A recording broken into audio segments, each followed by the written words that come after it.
Good afternoon, friends. This is Dr. Ashok Tripathi welcoming you to my channel History, Culture and Historiography. Friends, today we are going to talk about Sarojini Naidu, one of the greatest and most fascinating and charming characters India has ever produced. The history of first half of the 20th century would be incomplete without the story of the life and work of Mrs. Sarojini Naidu. She was one of the greatest women of India. Sarojini Naidu, also known as the Nightingale of India, was a multifaceted and dynamic personality who made significant contribution as a politician, as a poetess, patriot, peacemaker, social worker, epitome of goodness and kindness, and also champion of women's emancipation. She was a tender-hearted human being and source of inspiration for millions of others. Sarojini Naidu was born on February 13th, 1879 in Hyderabad and had a fascinating childhood and personal life. After her birth, the house was filled with joy. 7 more children were born after her, 4 boys and 3 girls. Understanding her childhood and personal life provides a more intimate glimpse into experiences that uh, shaped Sarojini Naidu's character and fueled her contributions to various fields. As far as her early life is concerned, Sarojini Naidu's name before her marriage was Sarojini Chattopadhyay, and she was the eldest of 8 siblings. Her father, Aghornath Chattopadhyay, was a scientist and a founder of the Nizam College, Hyderabad, where Sarojini Naidu received her early education. Her father, Aghornath, was not only a brilliant scientist but a poet in Urdu and Bengali, and often he held gatherings where he recited his verses. Her mother,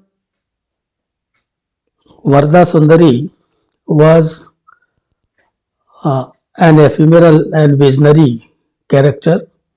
She possessed a sweet voice and she was a very good singer. Dr. Aghornath Chatterjee came from village Brahmanagar in East Bengal. His family belonged to an ancient line of great Sanskrit scholars who had studied the Vedas and the Upanishads and other Sanskrit scriptures and rich literature of India for many long years. They also taught the scriptures and were much respected in Bengal. Apart from their scholarship, the Chaturjas, as they were called, uh, were devoted lovers of nature and spent long sessions in forests meditating and philosophizing on the wisdom of vernal woods. Dr. Aghornath Chattopadhyay was himself a master of Sanskrit and widely read in the poetry and drama of both India and West. Sarojini Naidu said of her father, I suppose in the whole of India there are few men whose learning is greater than uh, his father, and I don't think there are many more men beloved.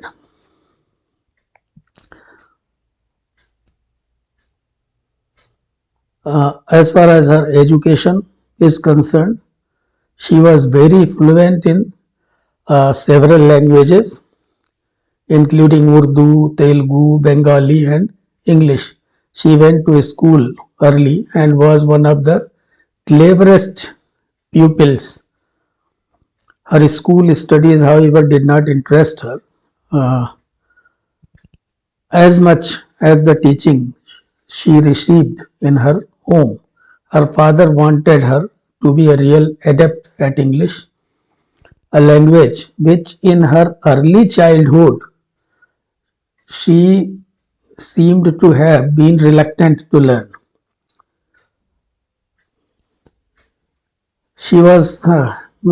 His father was determined that she should be a great mathematician or a scientist, but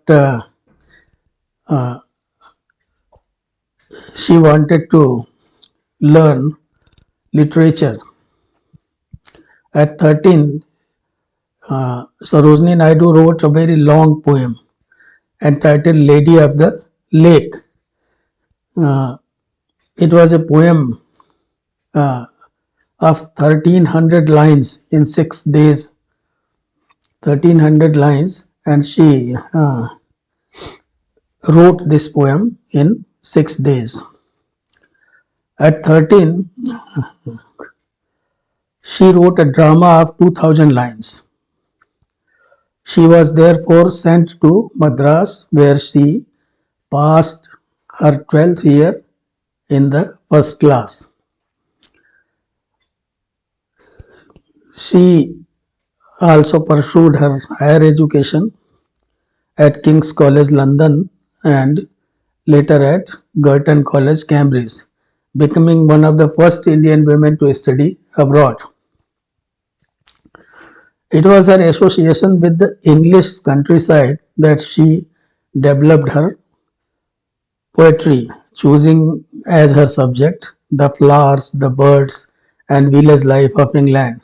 Sarojini was introduced to the renowned critic Edmund Gosse. Edmund Gosse advised Sarojini to stop writing about things English and to concentrate instead on her own country. Therefore, she chose Hyderabad and Sikandrabad with their picturesque Hindu-Islam culture and subjects ideal for lyrical portraiture.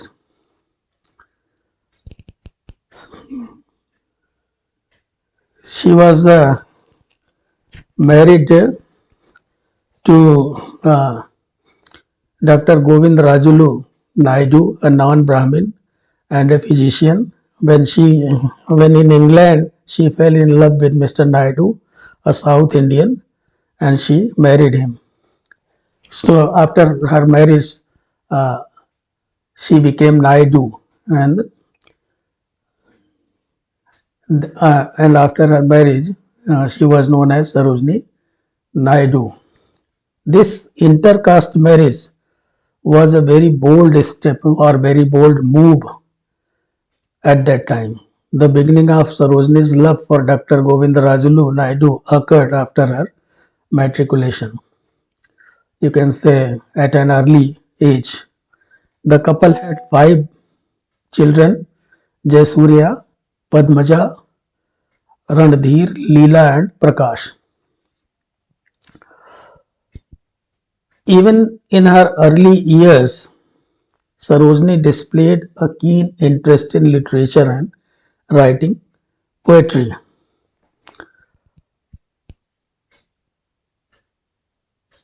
She was renowned for her eloquent, expressive poetry, which reflected both her patriotic fervor and her romantic sensibilities. Her works, including The Golden Threshold and The Broken Wing, showcased her deep love for India and her keen observation of social issues. One of the famous tabloids of that time, Manchester Guardian, wrote about Sarojini Naidu. It is a considerable delight to come across such genuine poetry as is contained in The Golden Threshold. It is always musical, its eastern color is fresh, and its firm touch is quick and delicate. Her literary talents were encouraged by her family, especially by her father, and she started writing at a very young age. By 1905, Sarojini had composed a number of poems which had appeared in various periodicals both in England and India and had been greatly appreciated. Her first book, The Golden Threshold, a bestseller, certainly took the English world by storm. Even Mahatma Gandhi was very impressed with her writing, and he christened her as Bharat Kokila or Nightingale of India. Madras Times commented on her poetry. The great charm of this gifted poetess is that, though so perfect a mistress of the English language, she remains a true Indian in her thoughts and imagery. She gives us Indian pictures in English verse which have the ring of originality. She copies no one and is always herself. Now we will talk about her entry into politics and her role in freedom struggle. Influenced by the nationalist movement, Sarojini Naidu became involved in politics. During her stay in England, she took interest in politics. Upon her return to India, she actively participated in the Indian National Congress and became a prominent political figure. She attended Bombay session of Indian National Congress in 1903 and read out a patriotic poem entitled To India. She developed great interest in ancient history of India and its political and social institutions. Sarojini and Gopal Krishna Gokhale were fast friends. Gandhiji was the great soul from Sarojini's very first meeting in 1914 with him. Sarojini describes her first meeting with Gandhiji in a much more romantic and spectacular manner. To her, this was a red letter day, an event which changed the whole course of her life.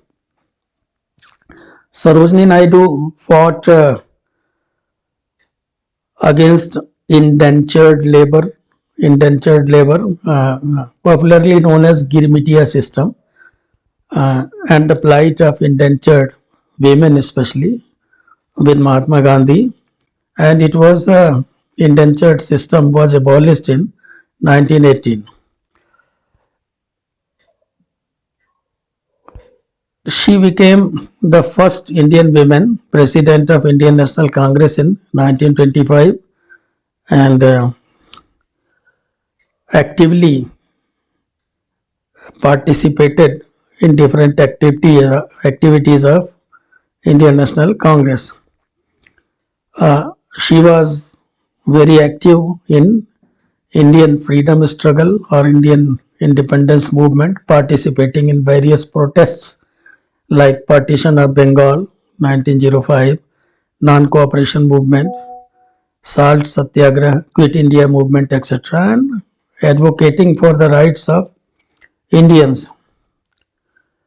In 1942, she was arrested with Gandhiji during Quit India Movement and detained with him in Aga Khan Palace. Now, we will talk about her international exposure. Sarojini Naidu represented India at various international forums, showcasing her diplomatic skills. She participated in conferences like the Round Table Conference in London, advocating for India's independence. She presided over Asian Relations Conference in 1947, and she delivered a marvelous, absorbing and poetic speech. The burning question of the day was the need to terminate foreign rule in Asian countries. She played a very crucial role in the Salt Satyagraha and civil disobedience movement alongside Mahatma Gandhi and other prominent leaders. She was a very famous social worker also. She worked tirelessly for the uh, betterment of society, particularly focusing on the upliftment of the underprivileged and the marginalized.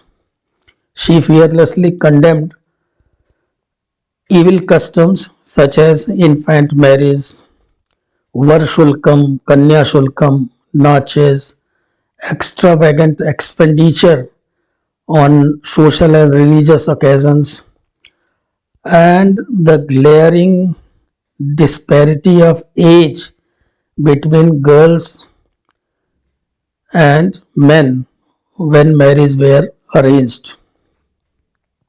Friends, despite her poems, Sarojini Naidu worked throughout her life for the emancipation of women and could even be said to have created the 20th century modern women in India, advocated for social reforms and education, uh, contributing to the establishment of educational institutions.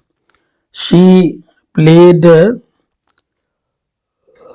important role in the opening of Lady Irwin College in 1933 in Delhi. She was a pioneering figure in the feminist movement in India, advocating for women's rights and their active participation in social and political spheres. She played a crucial role uh, in the formation of the All India Women's Conference in 1926 and was a strong voice for women's education and empowerment. Sarojini Naidu, Sarojini Naidu's greatest unofficial ambassadorial achievement was during the years 1928-29 when she was sent as Mahatma Gandhi's representative to America and Canada. He himself could not go. Mahatma Gandhi himself could not go.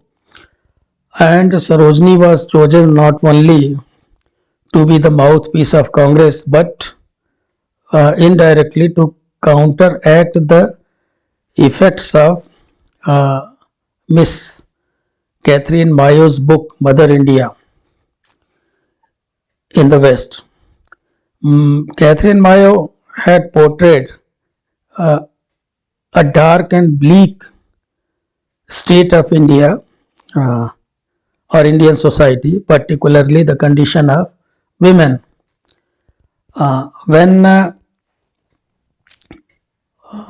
Sarojini Naidu was asked about Catherine Mayu's depiction of India, her first response was, "Who is Catherine Mayo?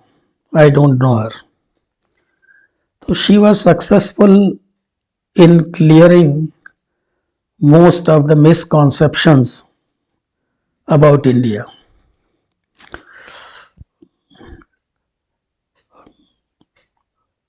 Sarojini Naidu was a very tender-hearted human being. She was known for her compassion and empathy towards the suffering of others. She was actively involved in humanitarian efforts, particularly during times of natural disasters, and worked towards alleviating the plight of the poor and downtrodden.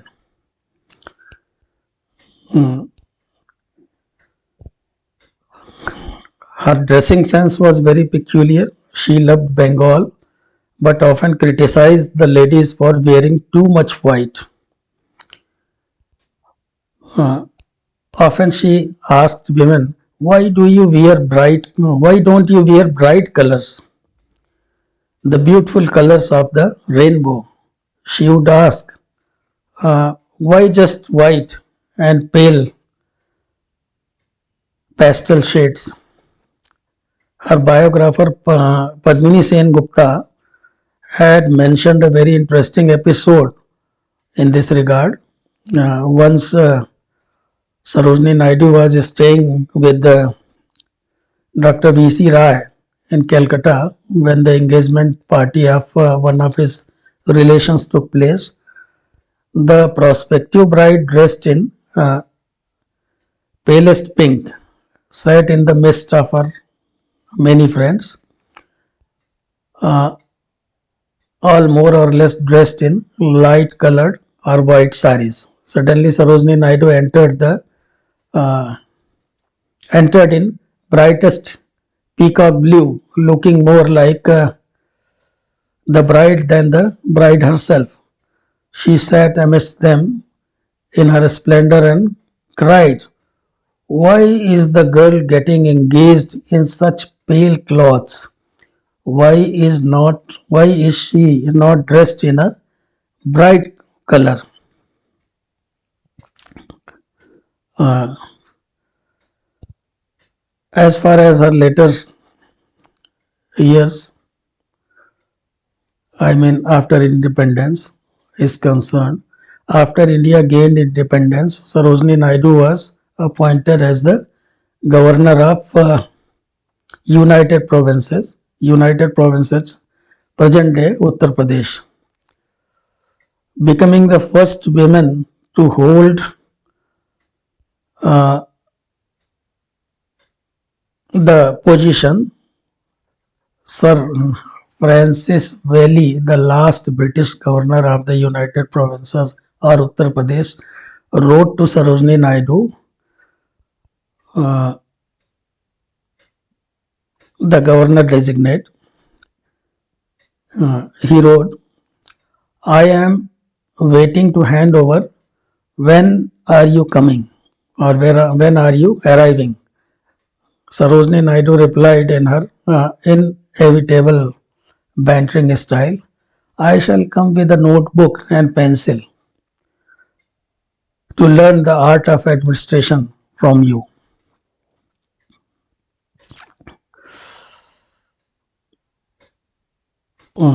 Sarojini Naidu was a very influential orator,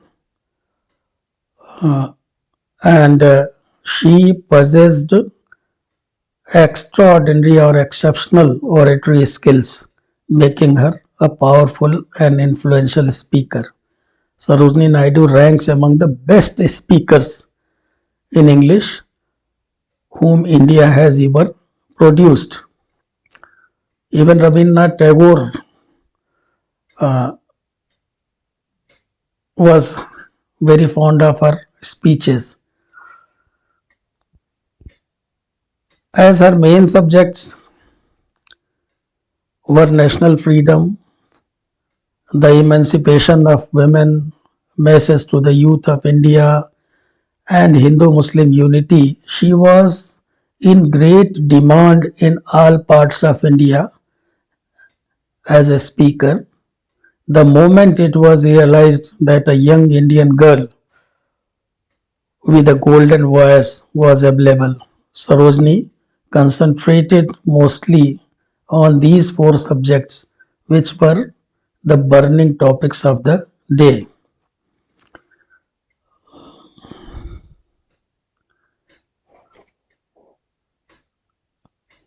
After uh, independence, she was very active in women's empowerment activities.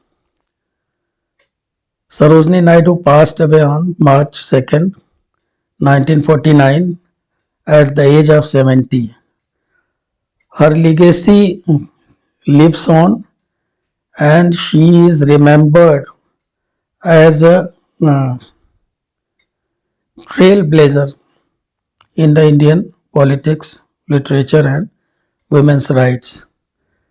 She will be remembered as a symbol of women's empowerment and a source of inspiration for generations to come.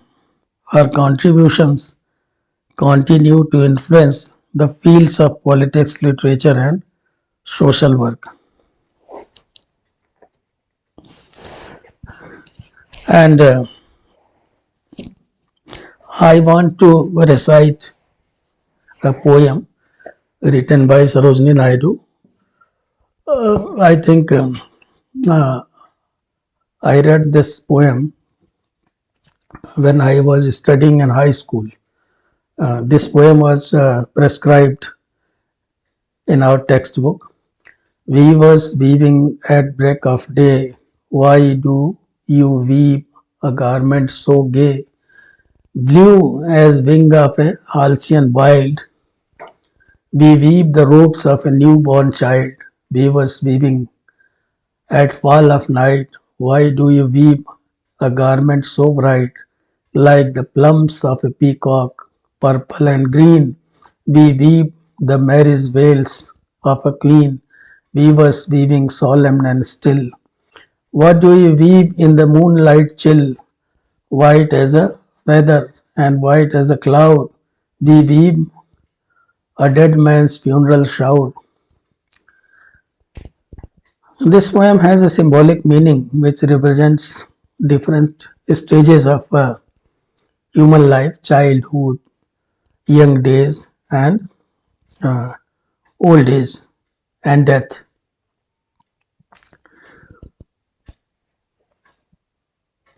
I hope you all enjoyed this discussion. Please like and subscribe. Thank you very much.